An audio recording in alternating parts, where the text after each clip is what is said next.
Well, the eagerly anticipated Rasmus Hojlund announcement has been delayed by Manchester United. Samuel Lucas coming out there is giving us an update about why this has been delayed, and very many other great boy journalists have gone ahead and obviously give us a reason as to why this has been delayed.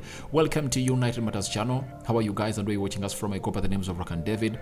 Smash the like button, comment and share. If you're watching us for the very first time, endeavor to subscribe to this channel so as not miss out on stories that we do upload in here on a daily. We are talking Donny van de Beek and the asking price that Manchester United has gone ahead to put onto the Dutch international. And lastly, we are discussing Goretzka with in the next 10 days or last 10 days.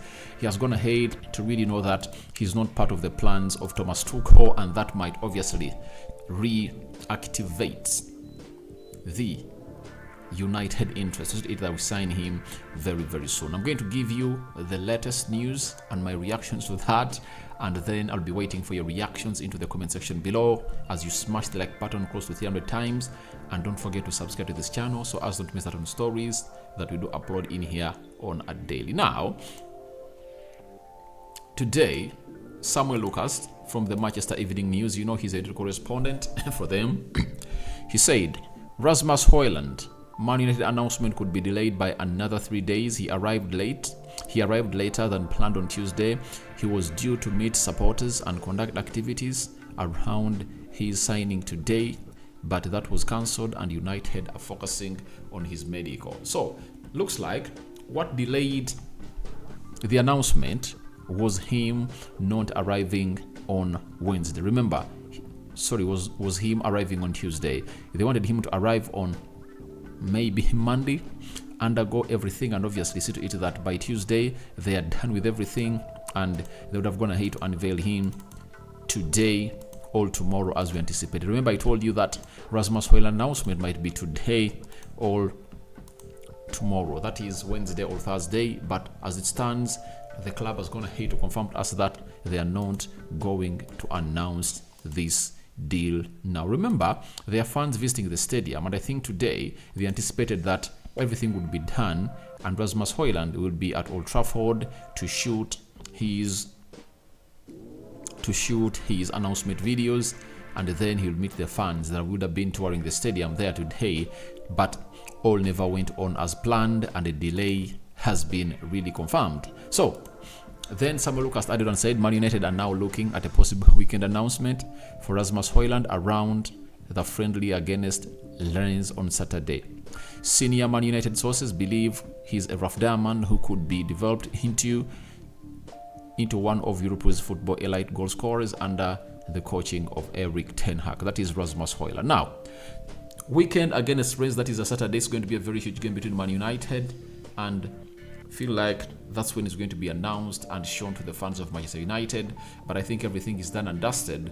But I think the best person, they're going to have to give us the best reason, has been Fabrizio Romano, because he has come out and obviously given us the best of the results of this. And this is what the Denmark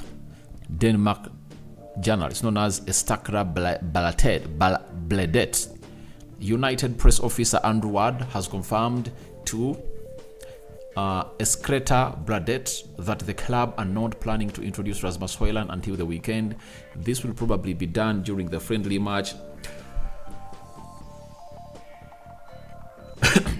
against Rennes on Saturday.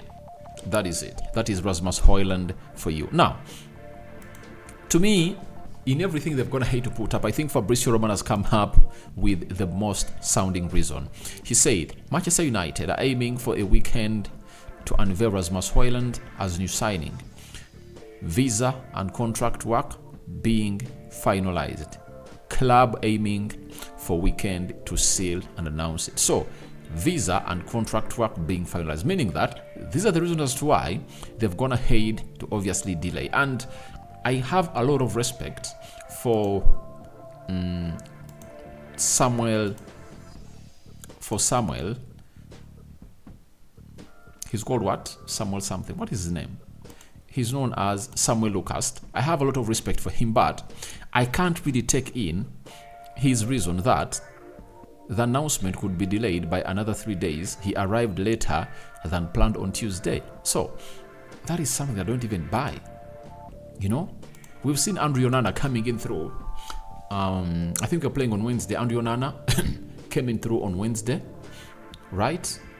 He flew from Italy Tuesday night. Wednesday afternoon, he was in Manchester United. Then he did the medical, on Wednesday. Then Thursday, tomorrow, he was on plane to America. And before he even touched down America, United had announced him as the new goalkeeper of Manchester United. That is it. Simple things. So that's why I've gone ahead to credit Fabrice Shurman. I'm talking about the visa. I think the visa work permit things are really holding this deal back to be announced on time, because remember, England is out of the Brexit, and you know what it means.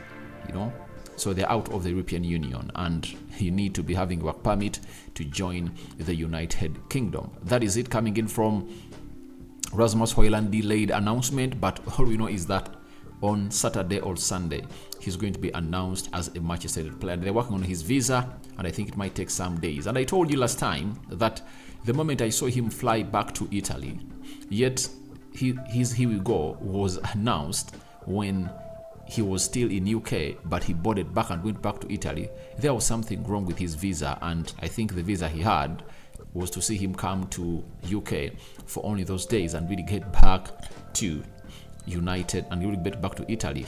But I think that's what is delaying the deal, and I think we are waiting to see how that is going to pan out and obviously be put back to the road. But good thing is that it's a deal done and dusted.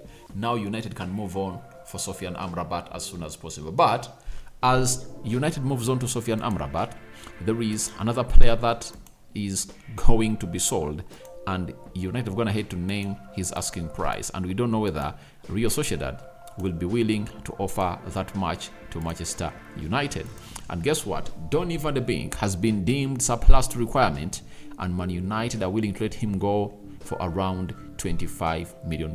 But for me, I think if you are Real Sociedad, that is an absolute steal for Donny van de Beek. For a player whose ceiling is still high, he has not yet really hit it or reached it, you can easily sign him at Real Sociedad, and in 1 or 2 years, he can get to his peak, and teams can obviously go back for him, and you can even sell him for like 40-50 million pounds, because Donny van de Beek is not a usual player. If at all you've seen him, the only problem faced at Man United has been injuries, and how Ole Gunnar Solskjaer just never gave him the game time, yet he deserves to be playing for Manchester United at least 30 minutes per game. And every time he brought him on, he brought in what we call a breath of fresh air in the team of Manchester United. But Ole Gunnar Solskjaer never did him justice, and that's why he saw to it that he found himself loaned to Everton, got injured, and so on and so forth, and things never went on the way he really wanted them to be at Manchester United. But I really believe £25 million will be a very good selling price for him, and I think that I'm loving the fact that United are really accepting a loss of close to 10 to 15 million pounds for the money they purchased him from Ajax. Certain times you have to obviously accept that you've gone ahead to make a huge loss, and after making a huge loss, you obviously get to know and learn from all what you really need to know, because it's really huge for Donny van de Beek. Very huge, but he needs to find himself in a position of obviously getting back his career back to the road. And if I get £25 million from him, that would be something good. And I think Real Sociedad coming in through for Donny van de Beek went ahead to convince United to cut down the price of Fred, because they needed money to purchase Sofiane Amrabat. All I knew is that United had money to buy Rasmus Hojlund, and Onana, and which guy? And Mason Mount. That is close to £170 million. But for the rest of the signs we're going to make, we need to sell to buy. And that's why Fred was being costed for £20 million, such that they put that as an upfront fee to Fiorentina to to get him back at the club of Manchester United, to get money and get Sofyan Amrabat. But having gotten a selling boost of Donny van de Beek to Real Sociedad, and £225 million have been proposed, and maybe Real Sociedad are willing to offer that amount of money, then they are willing to obviously get 25 in for Donny van de Beek and maybe 15 for Fred. If they get 40 for those two, that will be a very huge boost for the sale of Man United, and I think that will be a positive sale. And for Real Sociedad, they are wanting in Donny van de Beek because of the untimely retirement of David Silva, their good player for a very long time, ever since he left Man City.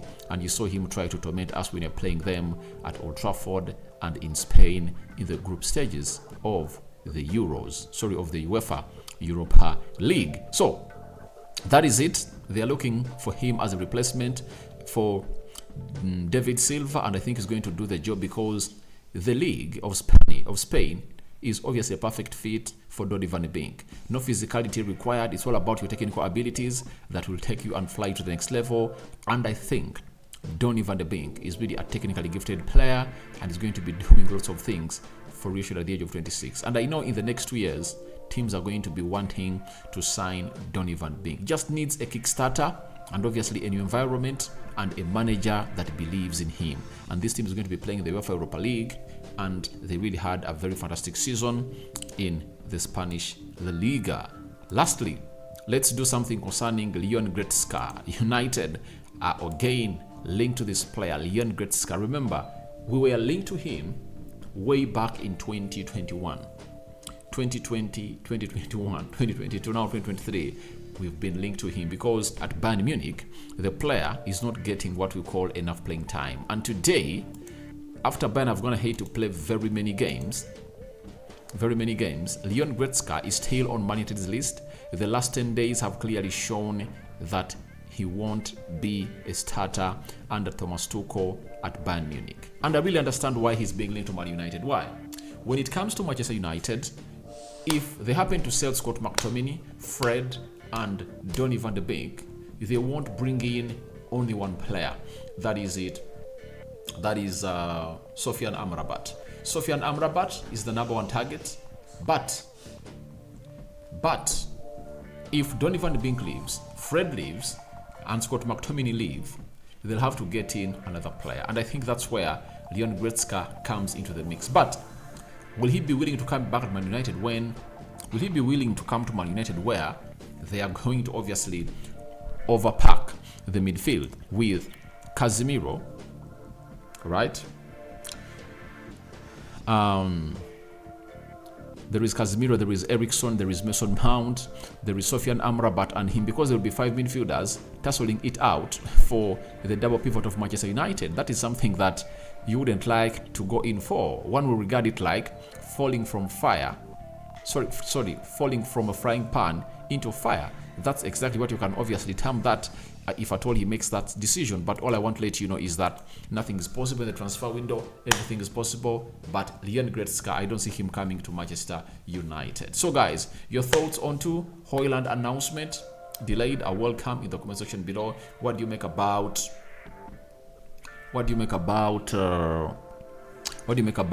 Donny van de Beek asking price named by Man United, £25 million? Do you think Real Sociedad will meet the asking price of Manchester United? And lastly, it's all about Leon Goretzka. Do you think if at all we lose Donny van de Beek, Fred and Scott McTominay, maybe Erik ten Hag will be tempted to bring in another central midfielder after Sofyan Amrabat? A sign out for now. See you later, and I cover you all in the precious blood of Jesus Christ. May the living true God bless you abundantly. Rock and David remains my name. I'm out. My Muslim viewers and subscribers, Barak Lau Fiku.